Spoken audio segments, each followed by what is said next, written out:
Hey boys, welcome back to some more Nrl Supercoach. It's going to be the round 4 review, and oh boy, oh boy.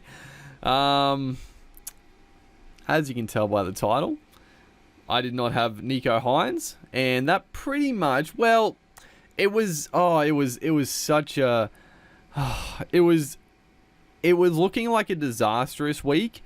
Then it was looking like a pretty damn good week. And it all came down to that final game, and Nicholas Hines just broke my heart and broke a lot of people that did not have him in their sides' hearts. And that is like, it's honestly so massive because there hasn't been a score. I mean, I know there was the Kiraz 150 a couple of weeks ago, but I mean, barely anyone had him, and there hasn't been a score anywhere near this year. Like, all the top liners, like Cleary, Tedesco, even Trebojevic. I mean, he's cracked a ton a couple of times, but he hasn't gone 150 plus. One's got 180. So as you can see, I got 1159, which it's still top 11% for the week. So it's at least not that many people had Hines. I think a lot of people are going to be trying to get him in this week. And we'll go through that.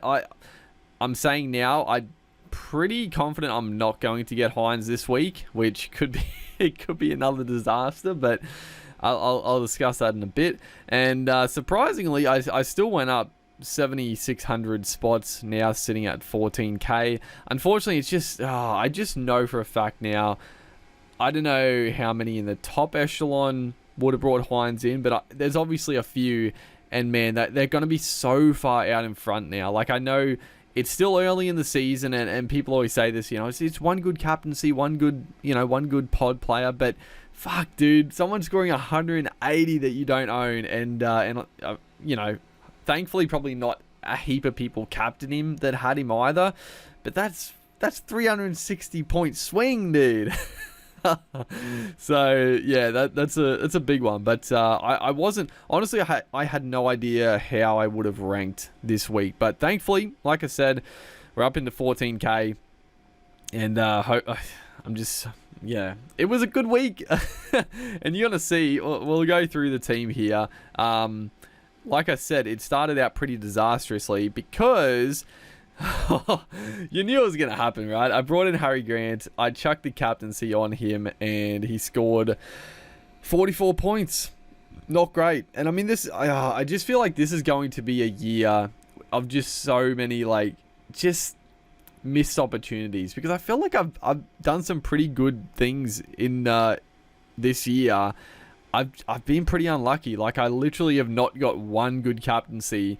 I'd be averaging 50 for the captaincy, which is bad, which is really bad. I've lost so many points on captaincy. I'm not gonna talk about the captaincy again this video. You know, I've said it plenty of times that I don't like the way the captaincy system works in Supercoach.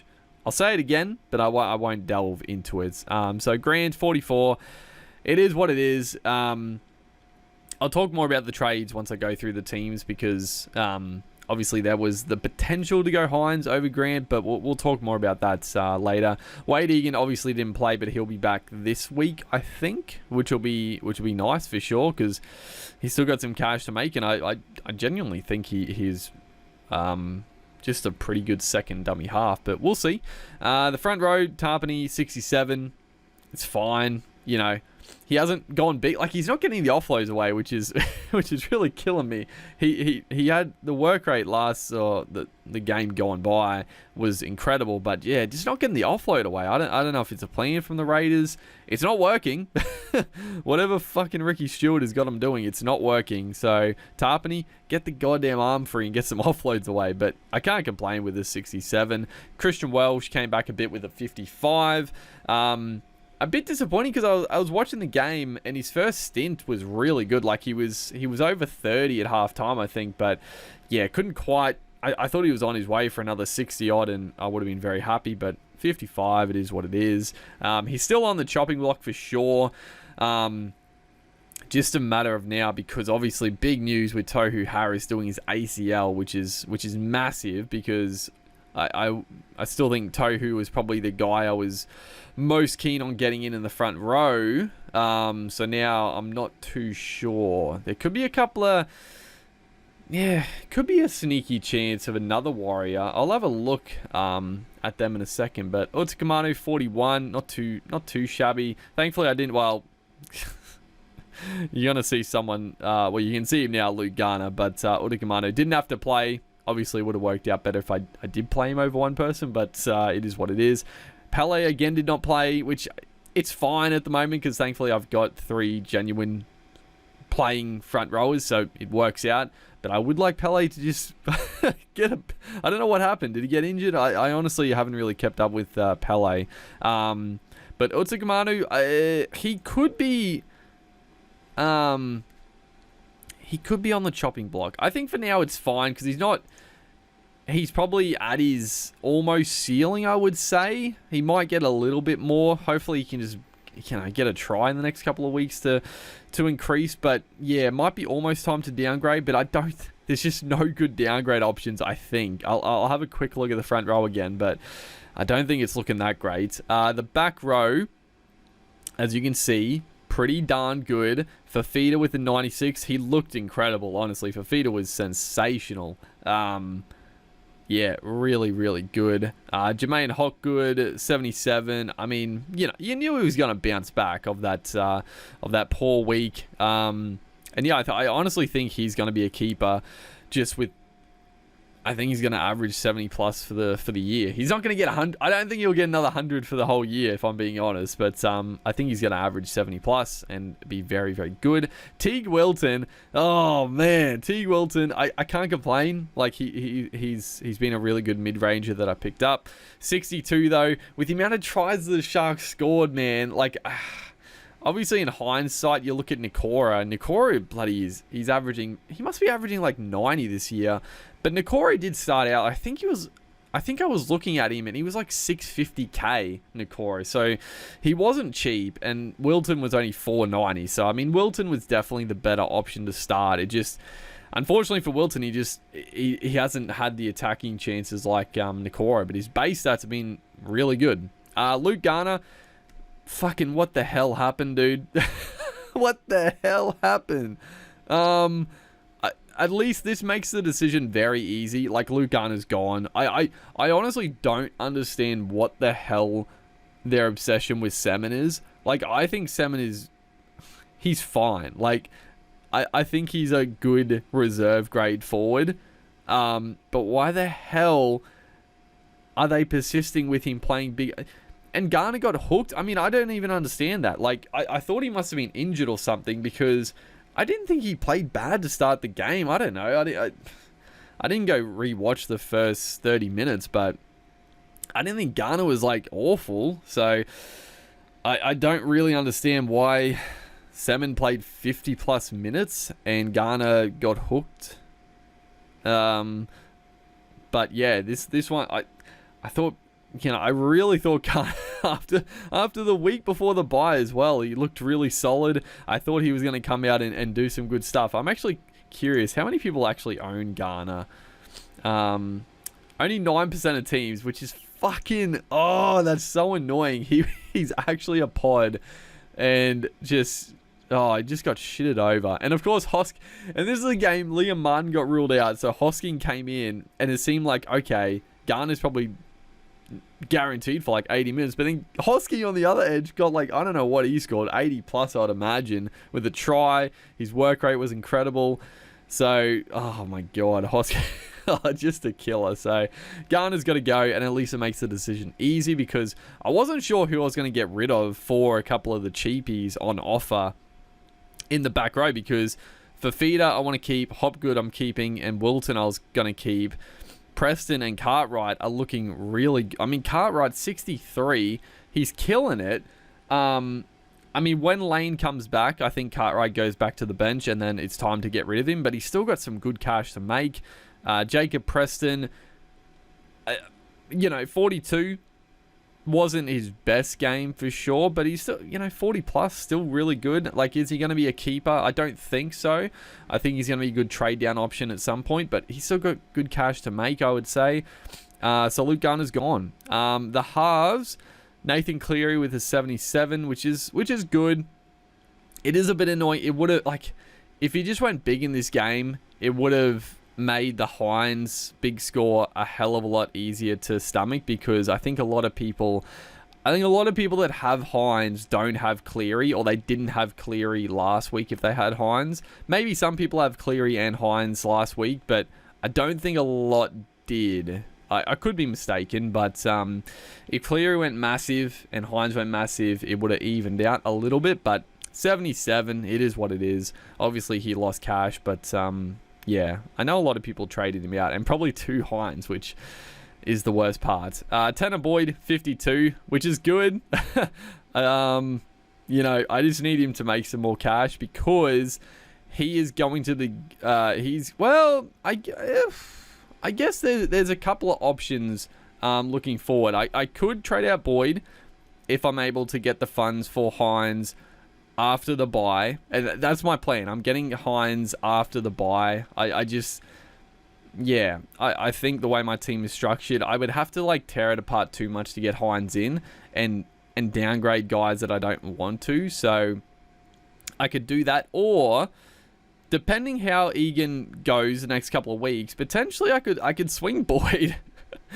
Boyd is like a little fucking yo-yo here. I could swing Boyd back up to dummy half and then trade Egan out for Hines. I didn't actually think of that. I could do that if Tanner Boyd continues to get like 50s. Honestly, it's not a terrible idea, because he's got his bye this week, and then he'll be safe for a while. So then the Warriors, but the Warriors, they do cover the big buys pretty well, so that's sort of why I wanted to keep Egan. But we'll see. We'll see when it comes time. The 5'8", so I kept Dewey. I didn't feel like there was that many. Granted, I would have loved to have got Munster in. I'm actually surprised. I don't know what Munster finished on, but I saw him probably before updates. He was on like 70-something, which I couldn't believe, because I felt like Munster was...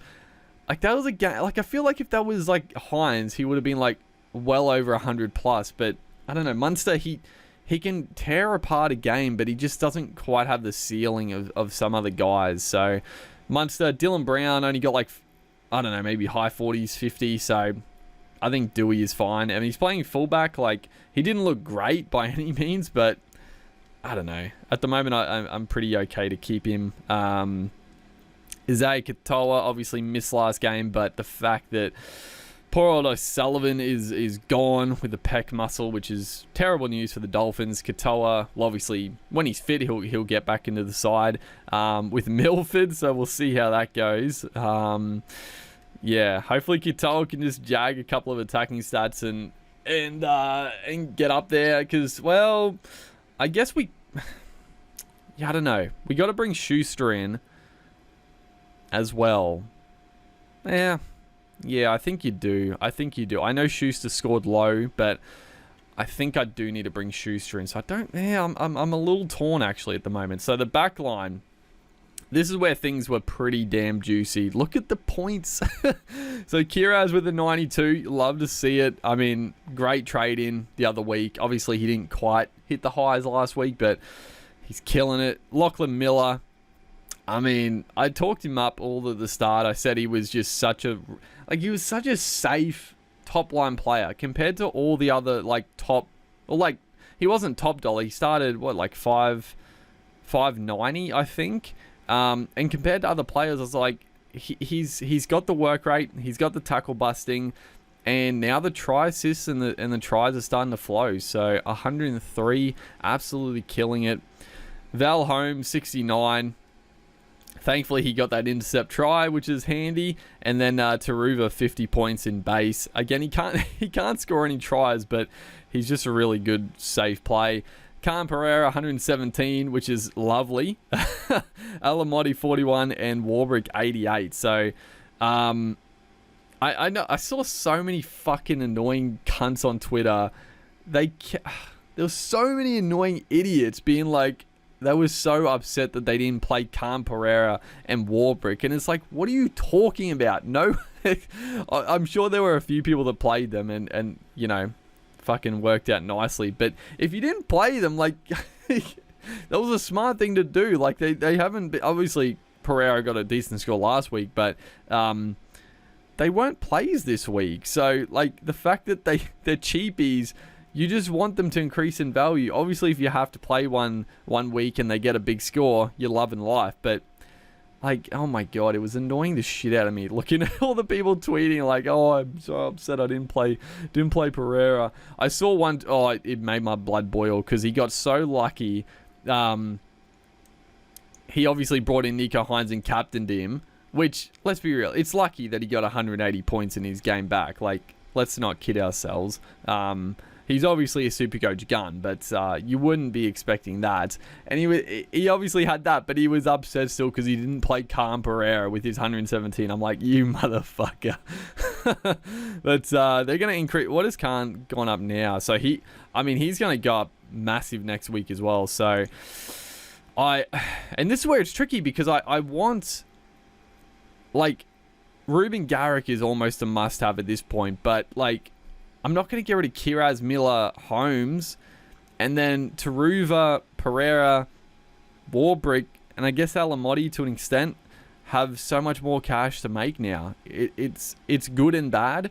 And then the fullbacks, Reece Walsh, 84, which is beautiful. You love to see it. It made the trade in very, very nice. And Tommy Trbojevic, 58. So this is where... So the captaincy, I'll talk about this quickly. So... obviously it's very disappointing to bring in the best dummy half, put the captaincy on him, and he gets his lowest score by far. It's a killer.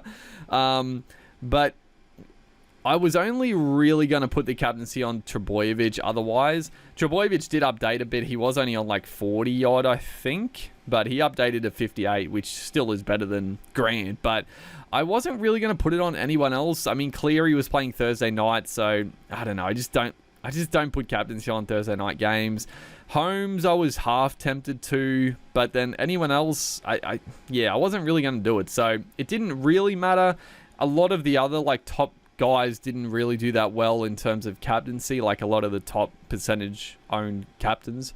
But then Nicho, it was the only one that could ruin my week. And it's funny because I didn't actually watch the game, which is probably a good thing. Because I was busy and I got home like an hour after the game had finished, and I was just going to watch the replay, but I was so nervous. I was just like, you know what, let's just look at the score.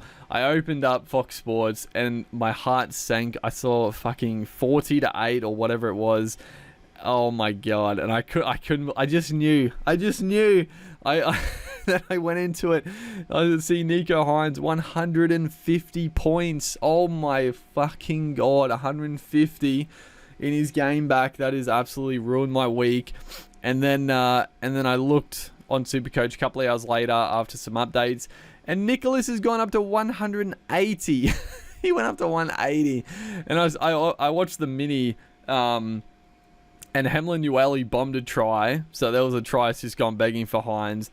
And he also went off with, I think, like a bit under 10 minutes to go. So it could have been over 200. I guess we'll just take the silver lining there. So, yeah, that's a rough one. Let's have a quick squiz at the leagues. Let's see how many people from our leagues had Hines. So I lost... Oh, we won't look at the public league. Fuck you. First league, it looks like I won this one. Let's look at points scored. So, where am I sitting? 4,300 basically. Trent's Mexicans. I'm feeling a Nicho captaincy this week. 1279, not the biggest score. What did he... Did he have Hines? Yeah, he had the captaincy on Hines. How's the rest of his team look? So Hayes Perham actually, I was very tempted by Hayes Perham, but I mean most of the cheap like mid-range centre wings are killing it. So you couldn't really go wrong with any of them. Chance has been pretty solid. Hayes, Fido, Lachlan Miller a bit more expensive. Taruva, plenty of guys have done well. He had Mitchell 34. Mitchell Yeah, people that went Mitchell are starting to feel the pinch a little bit. Just not quite getting involved, which is typical. He had to, oh God, he had to play Sonny Luke. Oh, that's a kicker. I mean, I can't be too, what's the word? I can't feel too bad for him because he fucking had Nicho Hines as captain, but Sonny Luke with the 9 feels good. Apologies. Payne Haas, another 74. So yeah, he had the big one. Round or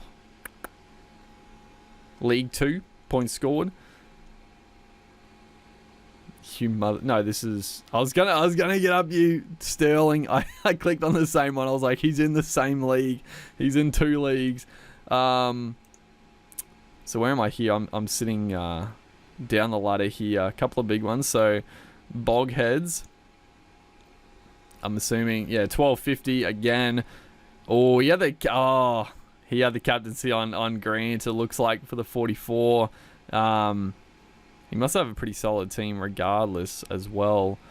Sean Bloor actually got 42 points. Nicho Hines there, clear. Oh, so he has a Cleary Hines combo. Very, very nice. He does have Schuster and Katoa in the 5'8" spot, which is a little bit dangerous. But yeah, Schuster only got 26.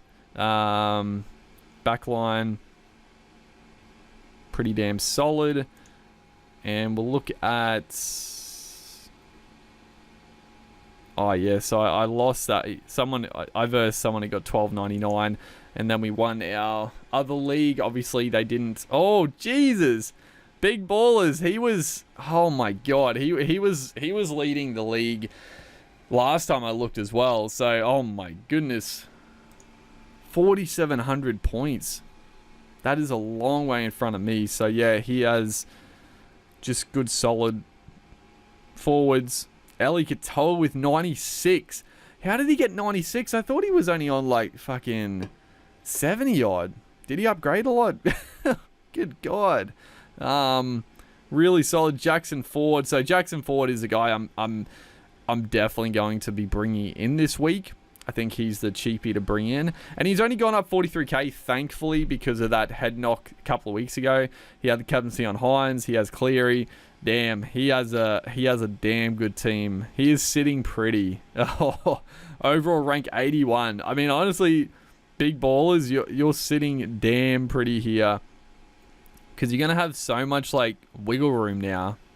Like, the squad's good. Having Hines and Cleary now. I'm jealous. I'm damn jealous. But let's go back to my team. So, one silver lining. I do still have 4 trade boosts. So, I mean, the thing is, I just got to try and make up a lot of ground during buys and stuff now. Because, yeah, it's going to be tough with that point swing difference. But let's have a look. So Garner's gone. Garner's gone. That's the simplest trade to make. Unfortunately, it's not going to net me that much money, but yeah, what's his name? Jackson Ford is just a really good trade in still. Who else has gone well? So Keon Kalamatangi, 72 points. I actually thought he was going to get more than this because he played the full 81 minutes in the middle. I think he went to the edge at some points, but man, he is a monster. Yeah, Britton Nakora, 98. Just absolutely on fire. 2% owned. He's just getting a little bit too expensive. Eli Katoa, Fafita, fucking Lachlan Fitzgibbon, 72. I should have started with him. I mean, I'm happy with my back row, so I can't complain. I guess the only one is fucking... I shouldn't have had Luke Garner. I should have had Lachlan Fitzgibbon, but it is what it is. You can't nail everyone. Josh King, again, 75. He's continuing to just... The base stats are ridiculous. I mean, look, I'm pretty sure he played the full 80 again this game, right? No, 70. 80 minutes, 63, 69, 70. So, yeah, and he got 34 points against... This is why I understand bringing him in, but...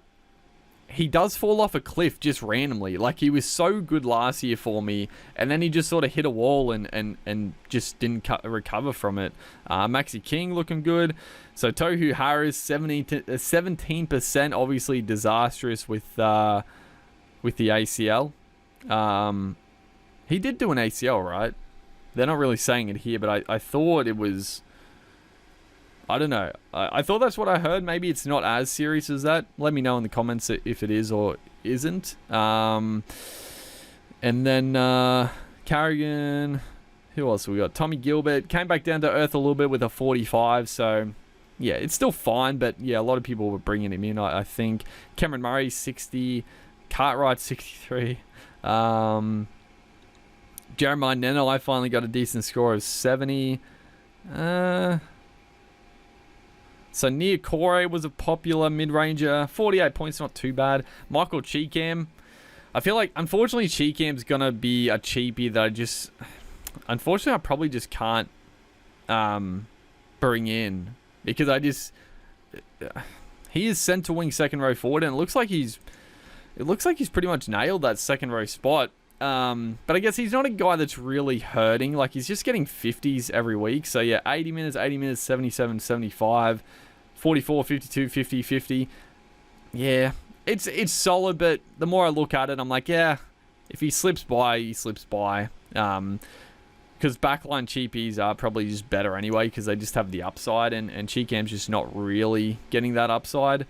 Let's look at the cheaper guys here because who do we want? So Schuster, I do need to get Schuster in this week. I know he only got 26, but I still think he's a must-have. You got to have Schuster, and it's just a matter of do I get rid of Katoa for him, or do I trade out another second rower? I don't know. Honestly, I don't know. If we go down, who else has been pretty good? So Hetherington, he finally got an okay score. He's been pretty shit. Jamin Semin playing fucking 50 minutes for whatever reason. Carl Lawton actually played big minutes with no Croker. Then we get a little bit more expensive. So Matt Dory, 31. It's good to see he wasn't like out with a serious injury, but yeah, if you had him over Cartwright, bit of a shame. Probably, if you can get rid of him to someone, probably try to. Jackson Ford, I mean, we just got to get Jackson Ford. Where is actually... Oh, is Connolly Lemuelu, is he only centre wing at the moment? Because he's the other guy I was very keen on. Let's just bring in... We got to bring in Ford. I mean, Ford's just been really good because his work rate's solid and he's just got that upside about him. Like, he's a tackle breaker. He's quick, really quick feet. He's strong. And then we see here, like, he played 80 minutes, 59 points. Really good. He only played the 2 minutes against the Roosters, obviously that head knock. So it was a little bit up in the air. Will he play 80 minutes again when he comes back? And he did. He played 80 minutes, 72 points. And now Tohu Harris is gone for, I think, a while.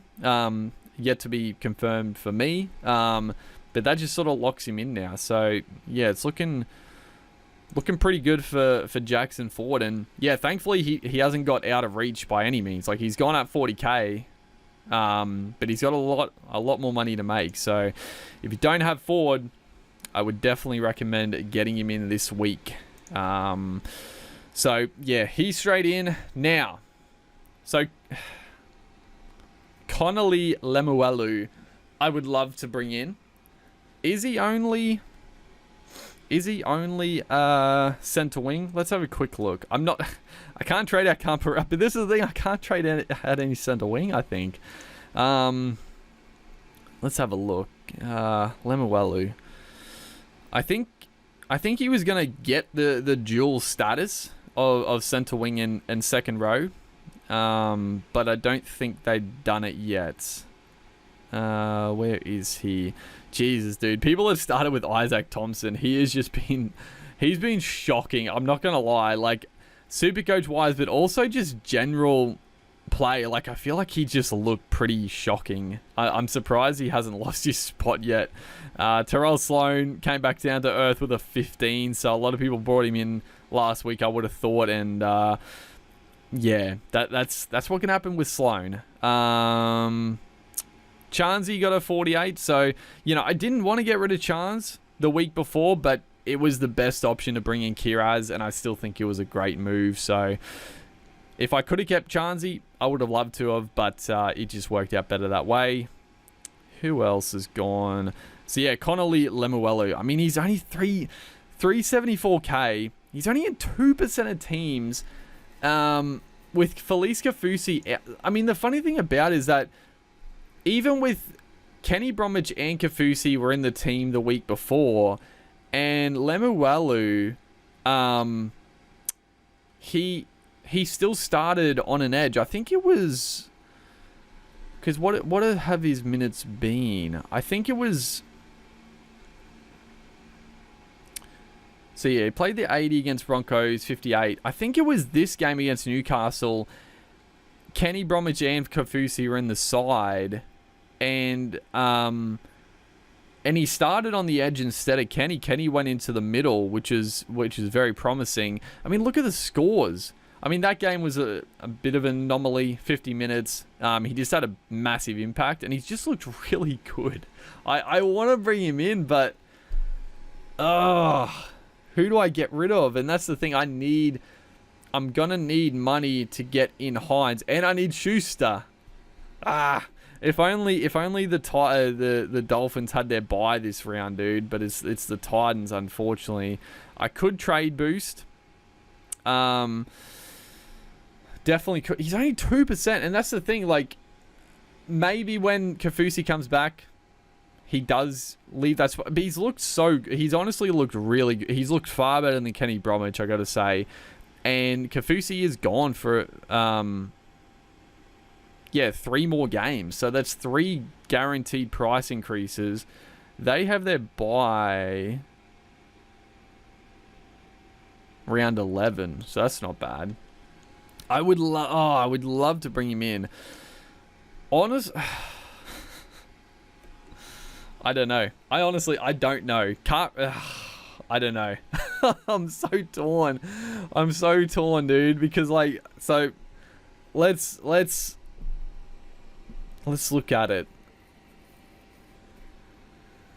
closer. Kiraz is staying. Lachlan Miller is staying. Valentine Holmes, I mean, I don't know. I guess I could get rid of Holmes, but I just feel like Holmes is so close to going big. They got the Dogs this week, then the Dolphins, then the Warriors, then the Newcastle Knights. Like, you can't get rid of Valentine Holmes. He's still averaging over 60. So you can't do that. Taruva, I can't afford to go Lemuelu. Cam Pereira has so much money to make now. Alamotti, I got to be honest, Alamotti is potentially a guy, but again, the money, and then Warbrick has a lot of money to make now. And then in the back row, I mean, Fafita, they have the buy, but like I can't get rid of Fafita. He's looked really good. Hopgood, you can't get rid of. Is Hopgood actually front row? No, he's only second row, because I was thinking, if I could, do I have any? I don't know why it doesn't show this anymore with the dual positions. Oh yeah, it does. Oh yeah, it's got it there. So yeah, if they have duals, it'll say. So unfortunately, I don't have any. If I had a dual, that would have been really handy actually, because I would have just traded Welsh out for someone. But yeah, can't switch.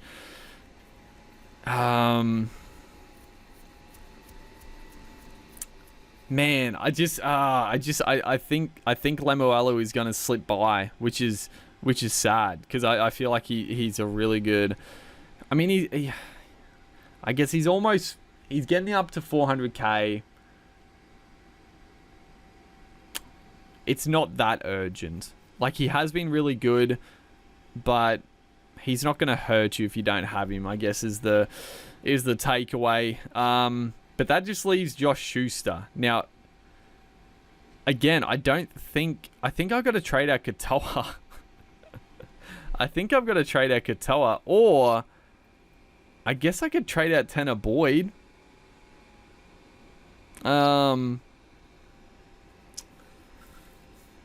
But do I want to trade out Tanner Boyd? I feel like Tanner Boyd is so crucial to potentially going Wade Egan to Hines, or just trading Boyd after he's made a bit of cash to Hines if we can swing some more money. Because if I do that, I mean, I need like a bit over 500k in the bank, 116 at the moment. Not looking great, but yeah, I don't know. I need Schuster in. Schuster is a must-have, in my opinion, even with the low score. Katoa, it's annoying that he didn't play last game because he will make some more cash. Do I just... No.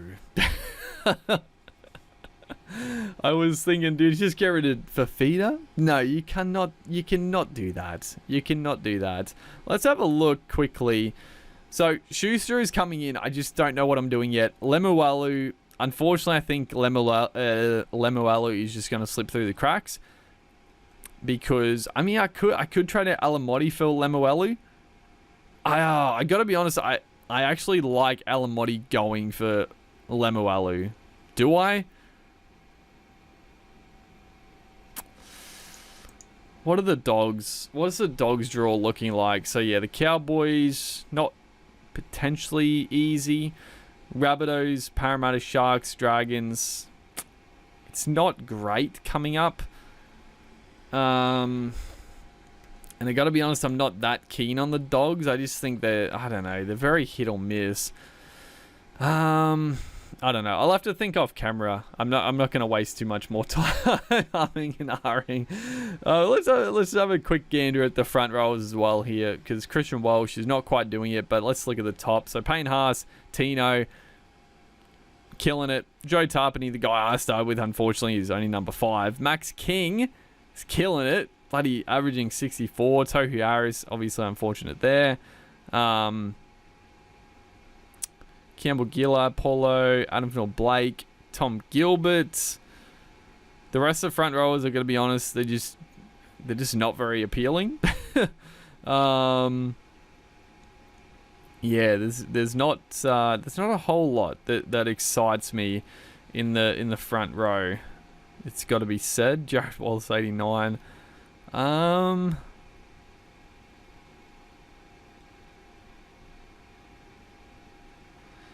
Was there anyone? Oh, that's who I was gonna look at actually. Is I guess honestly Tino. Yeah, there was injuries in this one. That's why he played such big minutes. I was gonna look at Mitch Barnett, but unfortunately he doesn't have the dual position, does he? He's only back row. He played big minutes in the middle at the Warriors when he played. Is there any cheapie? Not really.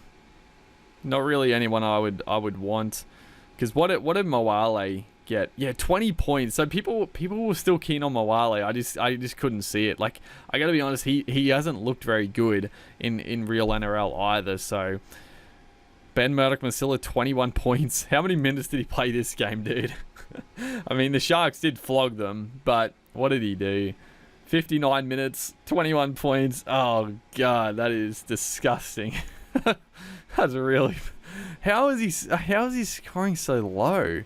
So, yeah, I think Christian Walsh is safe for now. It's just... honestly, I don't know what I'm going to do with the front row. Because unfortunately, it's going to be a ways off before I can go from like Welsh to a keeper at this rate. Because, well, I'll quickly look at Ruben Garrick. Let's have a quick look at Ruben Garrick because he is the guy I want to bring in. But again, it's just going to be tough to swing. Nick Meaney has been really good, 71 again. Jermaine Asako, 44. Campbell Graham. Fido, another 60 points. Jesse Ramian, 120. I guess there had to be some other Sharks that killed it. Ruben Garrick, he only got 71, which is nice. So, you know, he's not a must at the moment. I gotta be honest, like Ronaldo, The fact Nicho Hines is back, oh, I would love it. But I mean, my backline is still stacked. Like, there's no rush there. I think that'll wrap up the video. There's a lot I got to think about. And at the moment, let's have a look at our best 17, because this is going to be tough, dude. So Wade Egan, we have to chuck it on. Yeah. I mean, it actually picks itself, probably. But yeah, that'll wrap it up. Hopefully you guys are enjoying the Supercoach content. Hopefully most of you guys got Hines in. If not, you're in my boat and we're struggling. But yeah, make sure to like and comment. I'll see you guys in the next one.